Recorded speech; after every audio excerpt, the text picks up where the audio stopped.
Откроешь? Ты же сам открыть не можешь? Кто? Сказочный.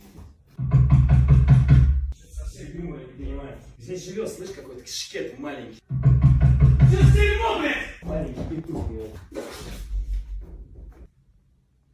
Там, наверное, слышь, оттуда ее шкет, блядь. Почему ты? Не слышу смеха какой-то. Башке ты тупой, постучи, блядь! А может, вообще ты начнешь дверь открывать?